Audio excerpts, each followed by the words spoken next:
This RB Customs Shazam brings back a lot of special memories for me. So I remember as a kid, my dad telling me that Shazam, or Captain Marvel, depending on what you want to call him, was his favorite superhero back in the 1940s. My dad was born in 1936, and he said number one to him was Captain Marvel, number two was Batman, and my favorite's always been Batman, but I always had a special place in my heart for Captain Marvel / Shazam because of that. And boy, did I wish my dad had kept all of his old comics from back in the day, because boy, that would have been quite a stash to have at this point in time.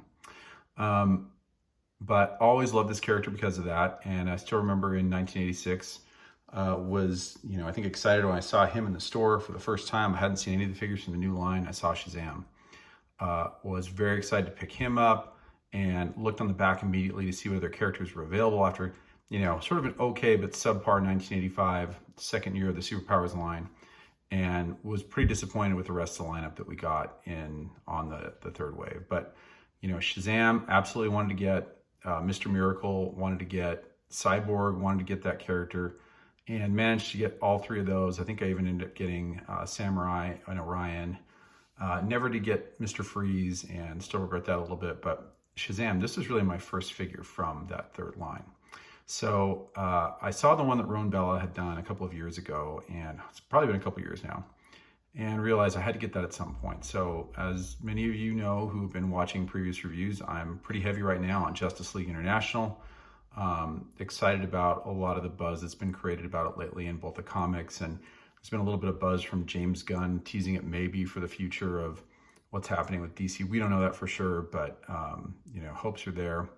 And just the nostalgia lately with Keith Giffen passing not too long ago, thinking of all the great things that happened during that time in the 80s, has brought back a lot of JLI memories. So was excited to get this figure into the lineup, and loved the original figure, and we're going to compare the original figure right now to him.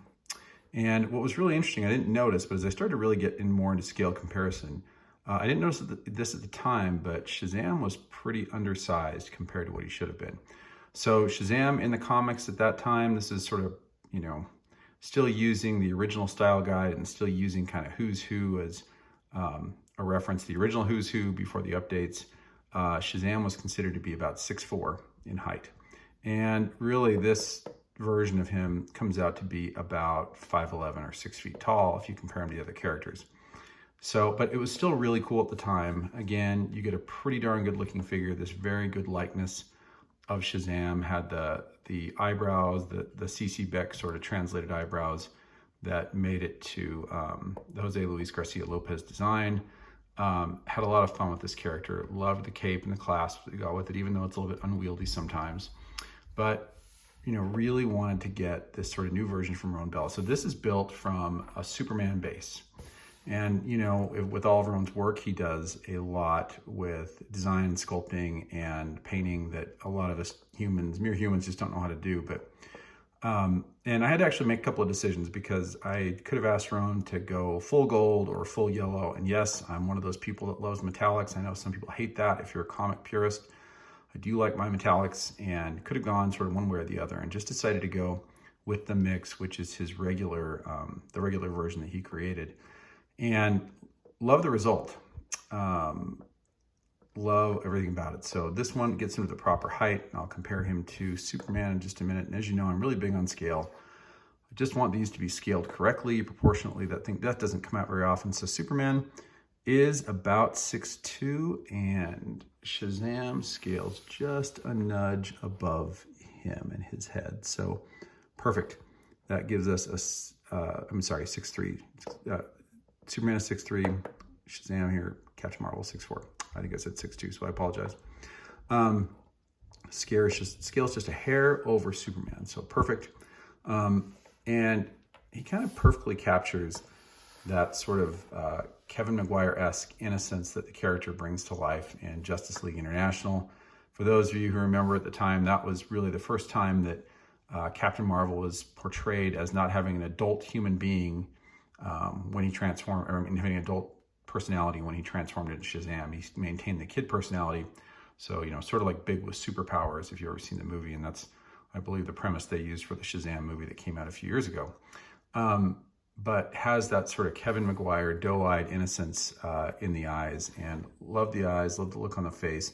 Still maintains a little bit of the push up on the eyebrows here, and so you get a little bit of the CC Beck look included, but this is a very nice sort of in between of all the great styles, and again really captures the innocence and positivity of the character. So but love the overall changes. The sash has texture to it, which is very nice.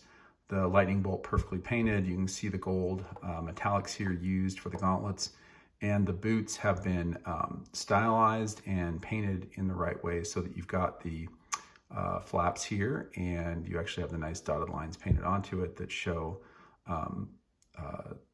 sort of that dotted line that you'd get, the dotted line effect that you would get on the boots in the comic. And the cape is attached very nicely, and again, all of Roan's stuff with capes is attached permanently, which is great. And this cape is all custom, so you've got the clasp here, also using metallics, which is beautiful. It doesn't have the other side of the clasp, and I think it kind of follows how the comic books used to do it, where you didn't have a clasp on both sides. It actually just goes around here into the back nicely, and you can see that the upper half, the upper portion of the cape just kind of lays nicely. And again, this is custom. So think about this, all this work here, hand done by RB Customs on the back of the cape. That's hard to do. All of the sort of stars that appear on the cape, that's hand painted. And again, with these, you want to be very, very careful. What I love about this, again, it comes with an accessory, or not accessory, excuse me. It comes with a proof of authenticity, and that proof of authenticity has a number on it. This is number 47 of the customs that Roan has produced, and love adding this as sort of a permanent addition to my line, to my action figure line. So I'm excited to display this with JLI, working right now towards hopefully getting a full set of RB Customs JLI figures.